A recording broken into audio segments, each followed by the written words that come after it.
Today's video is powered by Hawpog. Skip it up and that up.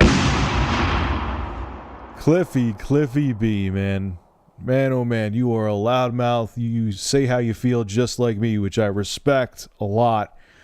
But, yeah, I don't agree with you on this one. So he put in his 2 cents about the always online thing and about Adam Orth, about him being let go or him quitting or whatever from Microsoft. So, I mean, there's a whole big blog that he wrote. I'll have it linked below in the description. I'm just going to go over some bullet points that I wrote down and tell you how I feel about him. So the first one is Adam Orth may have not been fired. In the article, he says he may have been, just quit. He may have, just had to put his 2 weeks in. It just so happened it was at the same time, he put up this tweet. He may have not liked the weather. He was being a wise ass, so on and so forth. He said, you never know. You could think you know, but you don't know why someone left the company. But come on, dude. Really? It just so happens he puts up all those smart-ass tweets about the always online feature, and Microsoft the next day does hardcore damage control and apologizes, and then like 2 days later he's not with the company anymore? I mean, okay, yeah, I get you're trying to be politically correct, and maybe there is that very small 1/1000% of a chance that it could have been another reason, but let's put 2 and 2 together here. Yeah, the dude more than likely was let go because he was a dumb ass.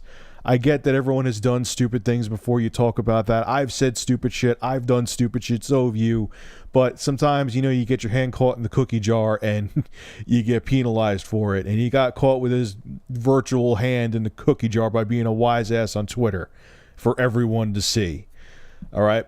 Then this one just, like, my blood boiled. Okay. Look, I'm not for piracy at all. I know there's people, piracy actually helps the industry because, if people have to make better quality games for you to actually buy it. And I've gotten the whole spiel. I get it. But he goes into about how SimCity was botched up. He's defending them. You have to read the article. My jaw was dropping as I was reading what Cliff wrote. SimCity and Diablo 3 both have always online DRM. And he said that they sold well. I think he said Diablo 3 was about 12 million units. Not sure. I forgot. I had it in my head before, but now I don't. And he said, but because they wouldn't have sold as well if they didn't have the always online DRM. And he wrote in like a sarcastic way in quotes that the consumer always says, they always treat us like thieves. And then he writes like, then that same person, clicks on BitTorrent right after he says that. So, again, this goes into, the people that really buy the product should be punished. The people, you buy this, you buy SimCity, it's been virtually unplayable for a lot of people that I know. So, Cliff, those people should be penalized. So it's just really, I get, yes, everyone needs to make a living, pay their mortgage, pay their bills, keep their lights on. I get it. But do you think that that'll be tolerated again? Do you think if another game comes out with always online DRM like that people are, why do you, I really think that was the reason that the CEO finally stepped down from EA. Yeah, I get it. I'm sure for a little while longer, people will keep tolerating the always online DRM and just bitch about it and buy the game in droves. But eventually people are going to get fed up. And to punish the legitimate consumer, not the thief or the pirate, and ruin their gameplay experience because of the fact that they want to include always online DRM to cover their asses. That's the way it should be. Dude, I don't agree with you on that with that one at all. There's plenty of developers who don't use always online DRM that can move plenty of units via Steam or off the shelves in physical copies. They don't need to have always online DRM to sell a bunch of games.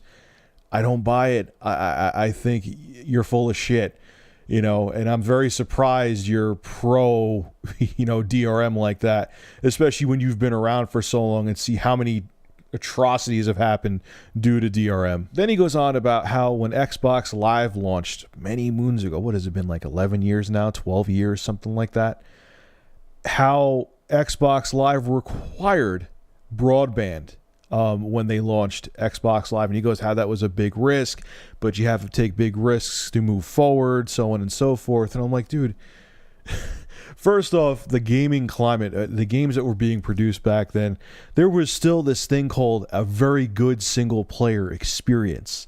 Okay? So, on top of that, besides the fact that you could buy a game and play it offline, so if people didn't have broadband, they still had a reason to have an Xbox, you couldn't really use dial-up to play online multiplayer. It would have been too shoddy for a lot of people, man. They needed to go broadband. You know what I'm saying? It was kind of like you had to do it. Like the Microsoft had no choice. That wasn't them being bold. They really had. It would have been too much of a headache to have dial-up. You're thinking that they're being bold and just trying something new and exciting. No, they had to have broadband.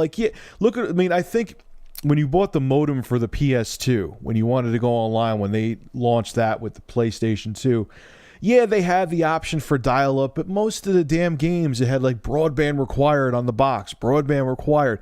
It couldn't, I know PC games used to do online, death matches and online gaming with dial-up, and some people had okay experiences with it. But they needed broadband. And like I said, most of the games on PS2, even though the PlayStation 2 offered the option for dial-up, really, no one used it. It wasn't practical. They had no choice but to do it. It wasn't them, doing something new and exciting and daring that was a big risk. They wanted to do online. They knew it was the future, and they knew that dial-up wouldn't be able to do what they had to. They had no choice. They have a choice with always online DRM. That they didn't have a choice with. It was a requirement to make Xbox Live work properly. You're looking at it in the wrong context. The next thing he goes into is, say you want to, take your next Xbox, the Xbox 720, with you on vacation or whatever. He says that you can't really go by those small exceptions. And hey, if someone wants to do that, they don't need to have a super fast connection. They may just need 3G or something like that. So here's the thing, man. I get it. I understand that the next gen systems, even these systems, even the current generation, online is a key part of them, and it's going to become even more integral with the following generation. Okay, my cell phone's always online. My computer is always online. My gaming consoles are always online.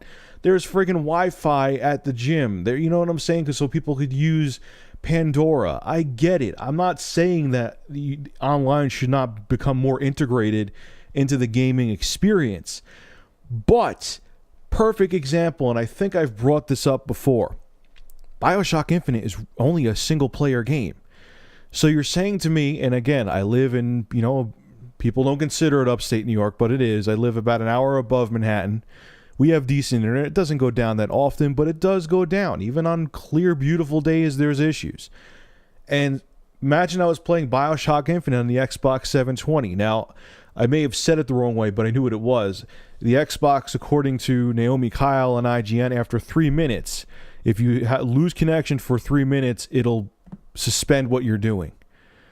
So if I have a snowstorm where I am, and a game I purchased, and a console I purchased, is going to, if I lose connection for 3 minutes, which would definitely happen, I've lost connection for the entire day with very bad weather, which happens enough up here. It's not a rare thing to have blizzards where I'm at. I'm not going to be able to play my single-player games. I'm not going to be able to, my whole system's just going to become a brick until it gets an internet connection again.